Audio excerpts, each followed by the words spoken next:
I never want to call for someone to be fired, but I think there's a strong case to have a new coach next year. Sherrod, what say you? Who though? That's the thing. Who? Well, see, right. I mean, Wait, no. We did the who thing, Josue, with Brad.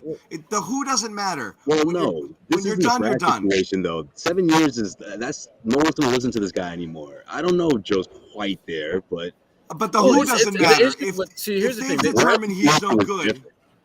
If they've determined he's not the guy, you just move on. You don't worry about who's next. And that's what ultimately this comes back to: is he the guy to get you over the hump?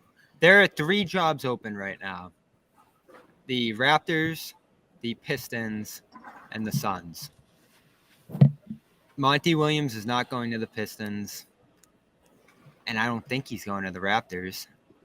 He's not going to the Suns. So where's he going? CLNS Media's Celtics coverage is brought to you by FanDuel. New customers get a no-sweat first bet up to $1,000. That's bonus bets back if your first bet doesn't win. He could be going nowhere. To the booth? All right. Not the booth. That's Doc's. That's Doc's play. That's where Doc's going? Yeah. Let's break up the questions. Without trying to figure out who takes the who doesn't head matter. Coaching job, what do you do with the current coach of the Celtics? Are you just keep him because, there's nobody better that you can think of? Or do you keep him because you think he is the right coach for this team? That's the question, Jimmy. Yeah, if you're breaking up the team, if we're talking about trading Jalen, or if we're talking about, let's say you don't. Say you don't trade him.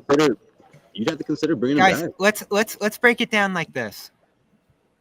I love Joe Mazzulla. I got to know him a little bit this year. And he loves you, probably. I hope so. And we love you too, Bobby.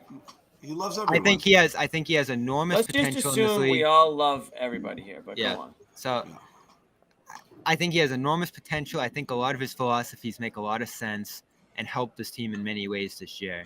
But he came into this year and said, we're an offensive team. We're going to manage the team with our offense. We're going to focus on offense because our defense will be fine. And all the players, every single player on this team at this point has said, our defense was not fine this year. We need to get back to that. That's who we are. When our offense isn't there, we need to be a defensive team, and we never reached the level we need to get to defensively this year. When you ask Joe, he said we're fine defensively. We're number 2. We're number 1 this week. We're great. That's a disconnect. Defense, Bobby, to me, is a euphemism for effort, okay? When they say defense, what they're basically saying is we got a bunch of guys who aren't giving it their all. That's what they're saying. That's what I believe. It's not whether the defense is the most important thing. It's specifically that's where you can tell people are not giving their effort. So how much does that fall on the players versus falling on the coach? That's why I think it's the players. This is on the players, John. We all agree on that. So what were you going to say, Sherrod? What were you going to say? Finish the thought there. No, I'm just saying if we're in agreement that it's on the players, then why are we getting rid of the coach? If we agree that they need to look at their players and they need to figure out how can you get better effort out of the core group or the group that you have in general. Because when you go back and look at this Miami Heat series, this series was won on effort. This series was won on multiple effort plays, on just being more locked and engaged to executing what your game plan is. How much of that is a player thing versus a coaching thing? That's what the Celtics have to figure out. That's what's going to determine whether you move Jalen or you bring back a Grant Williams or you do something else to tweak that roster or you fire Joe. Those are the things you got to determine. When I look at this team play, I don't think I'm the only one who feels this way. They don't play with great effort every night.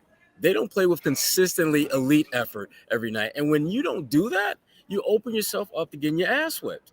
And now, is that something that a coach can fix, or is that something that internally has to happen from within the group of players? And if it has to come from within the group of players, do you need to mix the combination of players that you have. Those are the things that the Celtics have to iron out this offseason. And I think that's the point. I think you do that's that. the I think you do that first.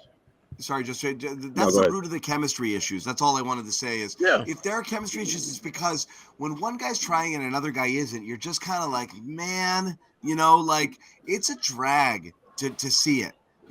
That's that we always joke about the proverbial we. Well, we means they. We means those guys didn't give it tonight, or I know there's people in there that didn't try. Okay, but you're saying we. Because they're professionals and they're not throwing each other under the bus. But that's what you're saying. When you say we, it's they. And sometimes people say me also, I could have been better. But a lot of times the we means they. It means I'm looking around and I'm not seeing it from us collectively as a team. But what I really mean is a couple of guys over there.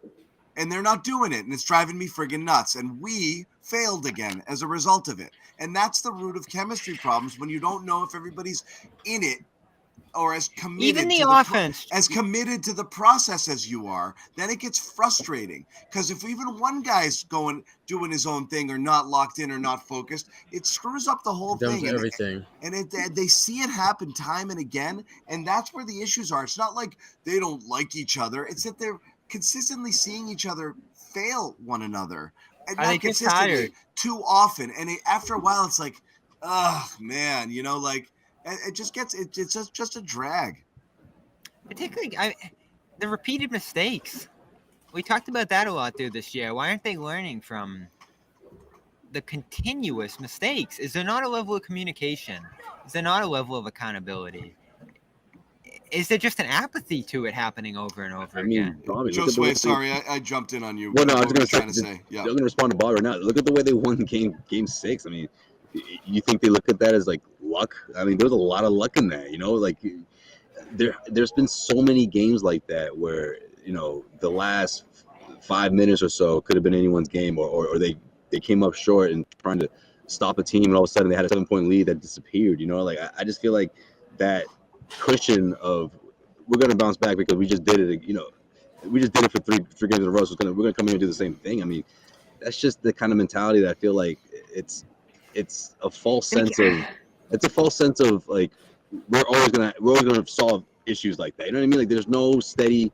It's like what Brogdon was saying. Like I totally agree with that, Joe Sway. Like a team that can rely on steady defense is always going to win over a team that relies on high power offense. I mean, I'm paraphrasing here, but pretty much what Brogdon was saying. Like that's a championship team, and he's talking about a team that he wasn't even on last year, but that's how much he admired these guys and said that look, that team played defense. These guys.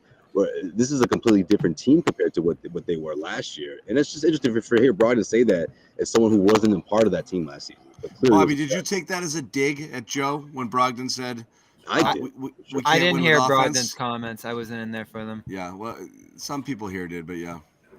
Yeah, I mean, he pretty much just talked about last year's, being how great they were defensively and how they were never that this year. And he believed that to be a champion in this league, you have to be that team on the defensive end of the floor. You have to be top notch, and that your defense has to be better than your offense. And pretty much he's saying that wasn't the case for the Celtics. Absolutely, and I feel the exact same way. If they can find someone who returns this team to that defensive identity, John, and yes, they've learned a lot, I think, on the offensive end from Joe. I think that's where, if you're going to overlook this team's flaws, and I do think there's a case, Game 6 showed as much as anything, and I wrote after that game, this core is so good, there's so much talent here, that you're at least in the mix year in and year out with this group. And if you tinker with it too much and you disrupt it even making moves for the sake of making moves, you're even further away at that point. And you only have a couple shots at personnel moves, really only one at this point if you're going the Brown route. So can you just find a coach who can really scheme up defense, who emphasizes that side of the ball, who keeps them consistent and aggressive and like the team we saw last year, game in and game out, because that team looked way better than anyone else in the league this year. And this team did for 26 games to start the year, but you wondered what was going to happen when the shooting comes down to earth. This edition of the Garden Report is also brought to you by Athletic Greens. Visit athleticgreens.com/garden for a free 1-year supply of immune-supporting vitamin D and 5 free travel packs with your first purchase.